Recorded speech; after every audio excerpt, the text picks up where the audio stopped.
Hello everyone welcome to knowledge of science.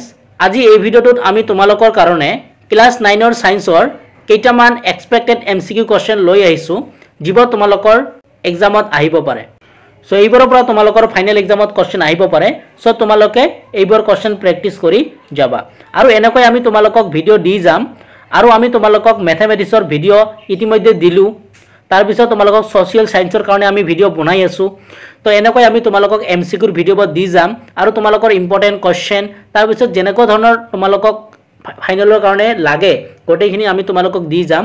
So তোমালোকক কেনেকৈ ধৰণৰ ভিডিও লাগে তোমালোকে নিশ্চয় কমেন্ট সেকশনত জনাবা আৰু আমি তোমালোকক ভিডিওবোৰ দি যাবলৈ ট্ৰাই কৰিম। আৰু ইতিমধ্যে আমি ভালেখিনি ভিডিও আপলোড কৰিছো।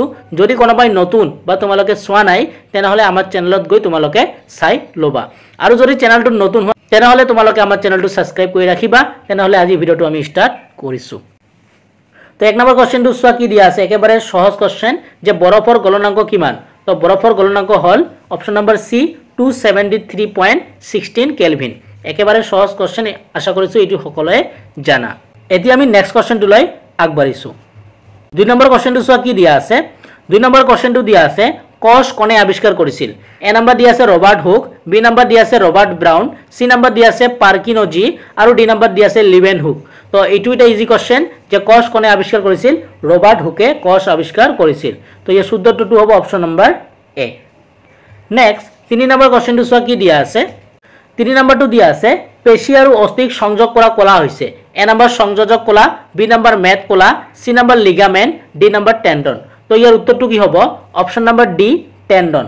যে পেশী আৰু অস্থিক সংযোগ কৰা যেটো কলা সেই কলাটোক আমি কি বুলি কওঁ টেন্ডন বুলি কওঁ। অপশন নম্বৰ ডি হ'ব ইয়াৰ শুদ্ধ উত্তৰ। নেক্সট 4 নম্বৰ কোৱেশ্চনটো চোৱা কি দিয়া আছে। 4 নম্বৰ কোৱেশ্চনটো তোমালোকক দিয়া আছে 1 নিউটন = প্ৰশ্নবোধক চিহ্ন দিয়া আছে। তো 1 নম্বৰ দিয়া আছে KG metre second to the power -2, B number দিয়া আছে কেজি মিটাৰ, সি নম্বৰ দিয়া আছে KG metre to the power -2 second to the power -2 আৰু ডি নম্বৰ দিয়া আছে KG metre to the power -1 second to the power -2। তো ইয়াৰ উত্তৰটো কি হ'ব অপশন নম্বৰ এ যেটো আছে এটো হ'ব তোমালোকৰ শুদ্ধ উত্তৰ KG metre second to the power -2। তো ইয়াৰ উত্তৰটো হ'ব অপশন নম্বৰ এ। এতিয়া আমি নেক্সট কোৱেশ্চনটো লৈ আগবাঢ়িছো। নেক্সট কোৱেশ্চনটো দিয়া আছে মহাকৰ্ষণৰ বিশ্বজনীন ধ্ৰুৱক জিৰ মান হৈছে। তো ইয়াৰ জিৰ মানটো কি হ'ব অপশন নম্বৰ এ দিয়া আছে 6.673 × 10⁻11, বি নম্বৰ দিয়া আছে 6.6731 × 10⁻10, সি নম্বৰ দিয়া আছে 6.673 × 10⁻11 আৰু ডি নম্বৰ দিয়া আছে 6.673 × 10⁻12। তো আমি মহাকৰ্ষণৰ বিশ্বজনীন ফৰ্মুলাটো যেগুলা প্ৰুভ কৰিছো তেতিয়া আমি পাইছিলো F = G m পূৰণ m বাই কি আছিল d স্কয়াৰ, হয় না নহয়। আমি এনেকৈ এটা ফৰ্মুলা পাইছিলো। ইয়াত যেটো g আছে এই g টো কোৱা হয় মহাকৰ্ষণৰ বিশ্বজনীন ধ্ৰুৱক আৰু ইয়াৰ মানটো আমাক সুধিছে। বুজি পাইছা যে আমি এটা ফৰ্মুলা পাইছিলো F = G m পূৰণ m বাই d স্কয়াৰ। ইয়াত যেটো g আছে এই g টো কোৱা হয় মহাকৰ্ষণৰ বিশ্বজনীন ধ্ৰুৱক আৰু ইয়াৰ মানটো আমাক সুধিছে। তো ইয়াৰ মানটো কি হ'ব অপশন নম্বৰ এ যেটো আছে 6.673 × 10⁻11। আশা কৰিছো এটো তোমালোকে বুজি পালা। 6 নম্বৰ কোৱেশ্চনটো চোৱা কি দিয়া আছে তলৰ কণ্ঠ সেউজগৃহ গেছ নহয়। তো এ নম্বৰ দিয়া আছে কাৰ্বন ডাই অক্সাইড, বি নম্বৰ দিয়া আছে মিথেন, সি নম্বৰ দিয়া আছে কাৰ্বন মনোক্সাইড আৰু ডি নম্বৰ দিয়া আছে CFC। তো ইয়াৰ উত্তৰটো হ'ব অপশন নম্বৰ বি যেটো আছে মিথেন, যে মিথেনটো সেউজগৃহ গেছ নহয়। নেক্সট 7 নম্বৰ কোৱেশ্চনটো চোৱা কি দিয়া আছে ওজনৰ সংকেত হৈছে এ নম্বৰ দিয়া আছে O3, বি নম্বৰ দিয়া আছে O2, সি নম্বৰ দিয়া আছে O4 আৰু ডি নম্বৰ দিয়া আছে O। তো ওজনৰ সংকেত কি হয় O3। অপশন নম্বৰ এ হ'ব ইয়াৰ শুদ্ধ উত্তৰ। এইবোৰ বেসিক কোৱেশ্চন হয়, আশা কৰিছো এইবোৰ কোৱেশ্চন তোমালোকে জানা। এতিয়া আমি নেক্সট কোৱেশ্চনটো লৈ আগবাঢ়িছো। নেক্সট কোৱেশ্চনটো কি দিয়া আছে চোৱা কাপোৰ ধোৱা সঁজুলিত তিতা কাপোৰৰ পৰা পানী আঁতৰাবলৈ কি পদ্ধতি ব্যৱহাৰ কৰা হয়। যে তিতা কাপোৰৰ পৰা যদি আমি পানী আঁতৰাবলৈ যেটো পদ্ধতি ব্যৱহাৰ কৰো সেই পদ্ধতিক কোৱা হয় অপকেন্দ্ৰিক পদ্ধতি। সেই পদ্ধতি কি বুলি কোৱা হয় অপকেন্দ্ৰিক পদ্ধতি। তেনেহলে এই শুদ্ধটো কি হ'ব অপশন নম্বৰ ডি। এতিয়া আমি নেক্সট কোৱেশ্চনটো লৈ আগবাঢ়িছো। নেক্সট কোৱেশ্চনটো দিয়া আছে কোনে স্তৰানুপাত বিধি আগবঢ়াইছিল। মানে স্তৰানুপাত এটা বিধি আছে, এই বিধিটো কোনে দিছিল। তো ইয়াৰ উত্তৰটো হ'ব প্ৰাউষ্টে। প্ৰাউষ্টে স্তৰানুপাত বিধিটো আগবঢ়াইছিল আৰু এইটো তোমালোকৰ বহুত হাফিয়ালি এক্সামত আহি গৈছে। নেক্সট 10 নম্বৰ কোৱেশ্চনটো চোৱা কি দিয়া আছে তলৰ কণ্ঠ আৰ্কিমিডিছৰ নীতিৰ ওপৰত প্ৰতিষ্ঠিত। তো আৰ্কিমিডিছৰ এটা নীতি দিছিল, এই নীতিটোত মানে তলৰ কণ্ঠ আমাৰ প্ৰতিষ্ঠিত বুলি কৈছে। এ নাম্বাৰ দি আছে ভলমিটাৰ, বি নাম্বাৰ দি আছে এমিটাৰ, সি নাম্বাৰ দি আছে হাইড্ৰমিটাৰ আৰু ডি নাম্বাৰ দি আছে বেৰমিটাৰ। তো ইয়াৰ উত্তৰটো কি হ'ব? অপশ্যন নাম্বাৰ সি যিটো আছে হাইড্ৰমিটাৰ হ'ব ইয়াৰ শুদ্ধ উত্তৰ। নেক্সট 11 নম্বৰ কোৱেশ্চনটো চোৱা কি দিয়া আছে, চাপৰ এছআই একক হল। তো এইটো একেবাৰে ইজি কোৱেশ্চন, এক নম্বৰ চেপ্টাৰটোৰ পৰা দিছে। তো চাপৰ এছআই একক হল পাস্কেল। অপশ্যন নম্বৰ ডি হ'ব ইয়াৰ শুদ্ধ উত্তৰ। নেক্সট তোমালোকৰ এটা মেথ দিয়া আছে, এখন বাছে 10 সেকেন্ডত ইয়াৰ দ্ৰুতি 36 কিলোমিটাৰ প্ৰতি ঘণ্টাৰ পৰা 72 কিলোমিটাৰ প্ৰতি ঘণ্টালৈ বঢ়ালে ইয়াৰ ত্বৰণ হ'ব। মানে এখন বাছ আছে, সেই বাছটো কি কৰিছে 10 সেকেন্ডত তেওঁ মানে কিমান দূৰলৈ গৈছে 36 কিলোমিটাৰ পাৰ ঘণ্টাৰ পৰা কিমান গৈছে 72 কিলোমিটাৰ প্ৰতি ঘণ্টালৈ গৈছে। তেনেহলে আমি ইয়াৰ পৰা ক'ব পাৰো যে আমাক টি দিয়া আছে 10 সেকেন্ড আৰু যেহেতু ইটো ইয়াৰ পৰা আৰম্ভ কৰিছে দ্ৰুতিটো, তেনেহলে আমাক ইউ দিয়া আছে 36 কিলোমিটাৰ পাৰ ঘণ্টা। ঠিক একেদৰে আমাক ভি দিয়া আছে কিমান 72 কিলোমিটাৰ পাৰ ঘণ্টা। কেনেকৈ বুজি পালো যে যৰ পৰা আৰম্ভ কৰে তাক কয় প্ৰাৰম্ভিক বেগ। সব প্ৰাৰম্ভিক বেগক আমি ইউ বুলি কওঁ। তো ইউ কিমান দিয়া আছে 36 কিলোমিটাৰ প্ৰতি ঘণ্টা। ঠিক একেদৰে যত মানে গৈ ৰখে তাক কোৱা হয় অন্তিম বেগ। তো অন্তিম বেগক আমি ভি দি বুজাও। তো ভি কিমান দিয়া আছে 72 কিলোমিটাৰ পাৰ ঘণ্টা। তেনেহলে আমি এই মেথটো তোমালোকক ইয়াতে সলভ কৰি দিছো। চোৱা কি লিখিছো, দিয়া আছে আমাক ভি দিয়া আছে কিমান 72 কিলোমিটাৰ পাৰ ঘণ্টা। এতিয়া আমাক কি কৰিব লাগিব, এই কিলোমিটাৰ পাৰ ঘণ্টাটোক আমাক মিটাৰ পাৰ সেকেন্ডত বনাব লাগিব। যদি আমি কিলোমিটাৰ পাৰ ঘণ্টাটোক মিটাৰ বাই সেকেন্ডলৈ বনাও তেনেহলে 5/18 দি আমাক কি কৰিব লাগিব পূৰণ কৰিব লাগিব। সেই কাৰণে আমি কি কৰিলো, এই 72 ৰ লগত আমি 5/18 আমি কি কৰিলো পূৰণ কৰিলো। পূৰণ কৰাৰ পিছত আমাৰ এইটো কত আহি গল, কিলোমিটাৰ পাৰ ঘণ্টাটো আমি মিটাৰ পাৰ সেকেন্ডত ললো। তাৰ পিছত আমি 18 দি 72 কাটিলে আমি 4 বাৰ পাম, 18 4 গুণ 72 আৰু ইয়াতে আমি কি পাম 4 আৰু ইয়াতে 5। তো এই দুটা পূৰণ কৰিলে আমি কিমান পাম 20 মিটাৰ পাৰ সেকেন্ড। কথাটো বুজি পালা? জাস্ট তোমালোকে মনত ৰাখিবা কিলোমিটাৰ পাৰ ঘণ্টাক যদি মিটাৰ পাৰ সেকেন্ডলৈ বনাব লাগে তেনেহলে 5/18 দি তোমালোকে পূৰণ কৰিবা। তাৰ পিছত তোমালোকে এইটো কটাকটি কৰাৰ পিছত 4 পাবা আৰু ইয়াতে 5 থাকিব। তো এই দুটা মাল্টিপল কৰিলে তোমালোকে 20 মিটাৰ পাৰ সেকেন্ড পাবা। তাৰ পিছত আমাক ইউ কিমান দিয়া আছে, আমাক ইউ দিয়া আছে 36 কিলোমিটাৰ পাৰ ঘণ্টা। এইটো কি কৰিবা তোমালোকে কিলোমিটাৰ পাৰ ঘণ্টাটোক মিটাৰ পাৰ সেকেন্ডলৈ বনাবা। তেনেহলে কি কৰিবা এই 36 টোৰ লগত তোমালোকে 5/18 এটা কি কৰিবা মাল্টিপল কৰি দিবা। তেনেহলে কিলোমিটাৰ পাৰ ঘণ্টাটো কত আহিব মিটাৰ পাৰ সেকেন্ড লৈ।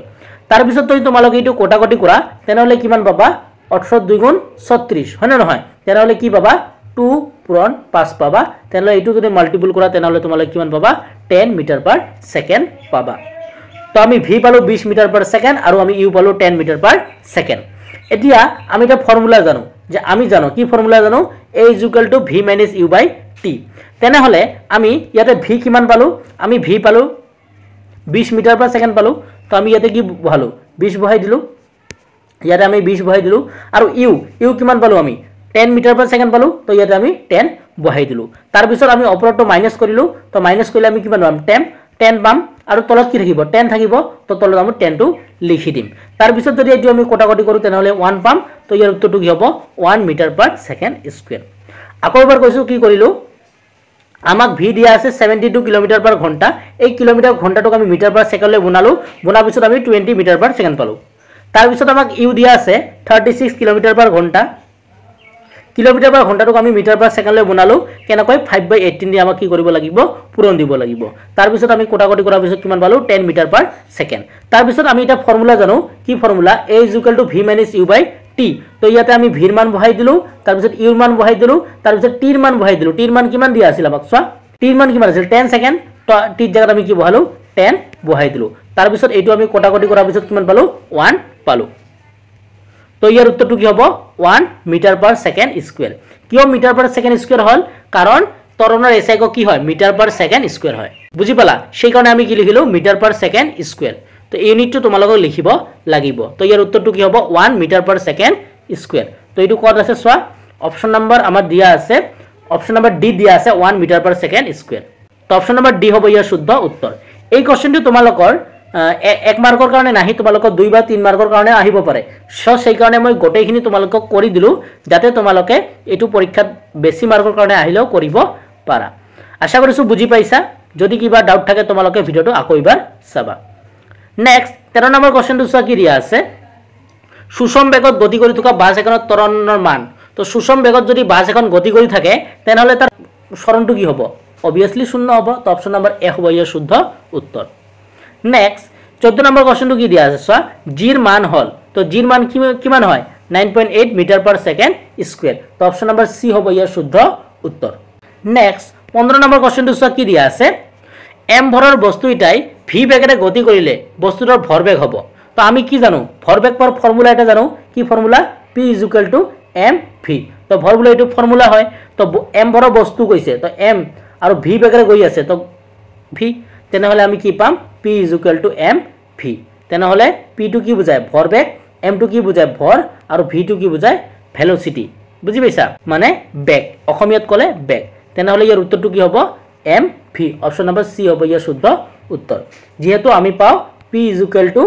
mv তেনেহলে ইয়াৰ উত্তৰটো কি হ'ব mv হ'ব তো অপশন নাম্বাৰ সি হ'ব ইয়াৰ শুদ্ধ উত্তৰ যত তোমালোকৰ p টো হৈছে তোমালোকৰ ভৰবেগ m টো হৈছে তোমালোকৰ ভৰ আৰু v টো হৈছে তোমালোকৰ বেগ আশা কৰিছো আজি যেগিটা এমসিকিউ তোমালোকক কৰাই দিলো সেগিটা এমসিকিউ তোমালোকে বুজি পালা আৰু এনেকৈ আমি তোমালোকক এমসিকিউ ব দি যাম তোমালোকৰ এক্সামৰ আগলৈকে সো তোমালোকে এইবোৰ তোমালোকৰ বহিত লিখি লৈ তোমালোকে প্ৰেক্টিস কৰিবা আৰু আমি তোমালোকৰ ভাল ভাল এমসিকিউ হাইলি এক্সপেক্টেড এমসিকিউ লৈ আহিম সো সেইবোৰ তোমালোকে ভিডিওবোৰ চাবা সো ভিডিওবোৰ পাবৰ কাৰণে আমাৰ চেনেলটো সাবস্ক্ৰাইব কৰি ৰাখিবা সো তোমালোকৰ আৰু ইম্পৰ্টেন্ট 2 মাৰ্কৰ কোৱেশ্চন 3 মাৰ্কৰ কোৱেশ্চন এনেকৈ আমি তোমালোকক কোৱেশ্চনবোৰ দি যাম বুজি পাইছা আৰু তোমালোকক যিমানখিনি লাগিব তোমালোকৰ এক্সামৰ কাৰণে আমি দিবলৈ ট্ৰাই কৰিম আৰু আমি তোমালোকক হাফিয়ালি এক্সামৰ পেপাৰবোৰ দি দিলো কিছুমান পেপাৰ সলভ কৰি দিলো সেইবোৰ ভিডিও তোমালোকে চাবা সো আজি ভিডিওটো ইয়াতে সামৰিছো নতুন এটা ভিডিওৰ লগত তোমালোকৰ লগত পুনৰ দেখা দেখি হম ভিডিওটো চোৱাৰ জন্য তোমালোকক ধন্যবাদ জনাইছো